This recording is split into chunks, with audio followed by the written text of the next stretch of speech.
Très heureuse de vous retrouver, mesdames et messieurs. Bonsoir et bienvenue dans ce flash d'information sur Bamako News TV. Nous ouvrons ce flash d'information par l'actualité nationale.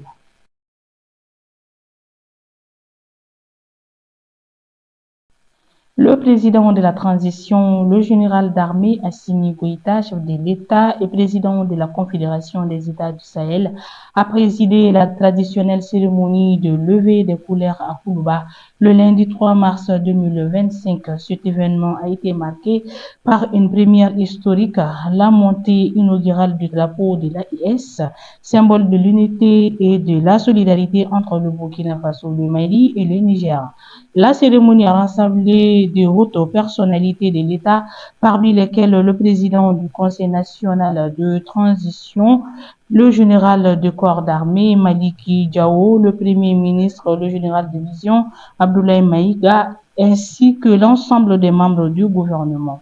Des diplomates accrédités au Mali ont également pris part à cette cérémonie solennelle, témoignant de l'importance de ce moment dans le processus d'intégration régionale. Le chef de l'État a saisi cette occasion pour saluer les drapeaux maliens aux côtés du tout nouveau drapeau de la Confédération des États du Sahel, officiellement le 22 février dernier par les chefs d'État de l'AES. Par ailleurs, cette cérémonie ne s'est pas limitée à Bamako, elle s'est tenue simultanément au Niger et au Burkina Faso sous la présidence respective du capitaine Ibrahim Traoré, président du Faso, et du général Abdourahmane Tiani, président du Niger. Cet acte solennel marque une nouvelle étape dans la construction et la consolidation de l'AES. Toujours au Mali, la crise multidimensionnelle qui traverse notre pays et les différents défis à relever, notamment au niveau sécuritaire et le terrorisme médiatique, imposent au gouvernement la prise en main de sa communication pour mieux édifier les populations, renforcer la cohésion sociale, préserver les intérêts de la Confédération des États du Sahel. Dans ce cadre, le Premier ministre, chef de gouvernement, le général de division Abdoulaye Maïga a présidé hier lundi 3 mars 2025 le séminaire gouvernemental lançant les journées de renforcement des capacités sur la communication gouvernementale avec la participation de l'ensemble des membres du gouvernement. Plusieurs panélistes ont fait des exposés sur la communication gouvernementale. Ces journées dont les objectifs sont entre autres de sensibiliser les membres du gouvernement sur les enjeux et les perspectives de la communication, en particulier dans un contexte de guerre informationnelle, de créer un cadre de collaboration harmonieux entre les acteurs de la communication gouvernementale et tout l'écosystème de la communication et d'élaborer les outils pour rendre la communication gouvernementale plus fluide, à plus cohérent, vont s'attendre jusqu'au 6 mars 2025 avec une séquence dédiée aux acteurs de la communication. Le lundi 3 mars 2025 a eu lieu sur la place d'armes de la caserne chef d'escadron Balakouni la traditionnelle cérémonie aux couleurs.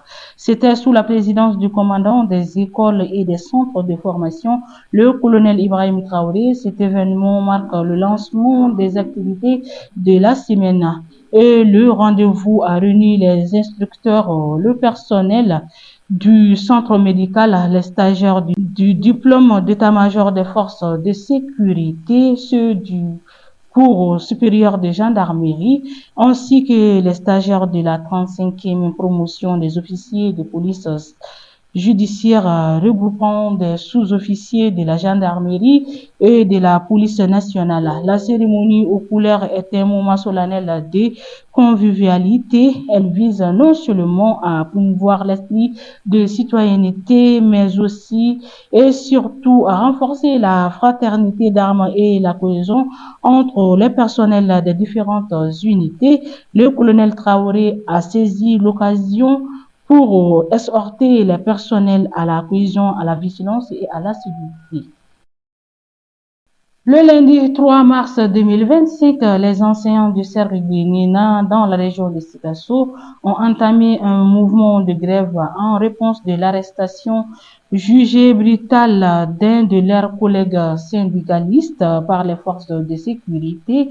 Dans une lettre adressée au préfet du cercle, les syndicats dénoncent l'arrestation injuste, illégale et inhumaine de leurs camarades par le service d'investigation judiciaire au camp 1 de la gendarmerie nationale de Bamako. Selon le communiqué, cette interpellation aurait été ordonnée par Modibo Traoré, un policier et promoteur de l'école privée ECOS de Mali, située à Kanso. Les enseignants de NENA exigent des clarifications sur cette affaire et soulignent le conflit d'intérêts apparu avec le cumul des fonctions de M. Traoré, qui est à la fois membre des forces de l'ordre et promoteur d'une école privée. En conséquence, les syndicats annoncent que le mouvement de grève se poursuive jusqu'à nouvel ordre. Depuis 17 mois, le village de Diosso, situé à seulement 7 km de la ville de Massina, dans la région de Sikasso, vit sous la menace constante des groupes terroristes. Face à cette situation alarmante, la population a organisé un grand rassemblement pour lancer un appel pressant aux autorités maliennes afin d'obtenir une assistance face aux nombreuses violations de leurs droits. Selon le porte-parole des habitants d'Osso, et plus d'une dizaine de villages environnants subissent l'emprise des terroristes depuis 1 an et 5 mois. Il explique que durant cette période, ces groupes armés opèrent dans la clandestinité, surgissant des broussailles pour commettre des actes de violence extrême. C'est ainsi que notre regretté chef de village a été assassiné chez lui en septembre dernier, déplore-t-il. À présent, l'actualité internationale.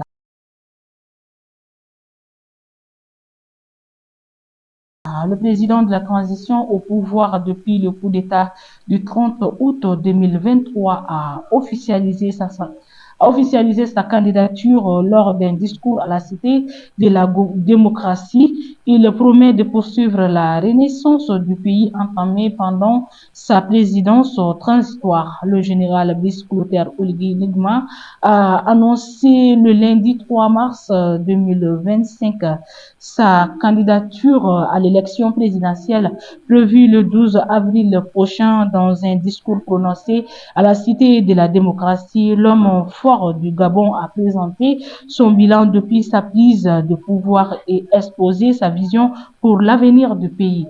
Et voilà, mesdames et messieurs, nous sommes au terme de ce flash d'information. Merci à vous de l'avoir suivi. Au plaisir de vous retrouver très prochainement. D'ici là, portez-vous bien.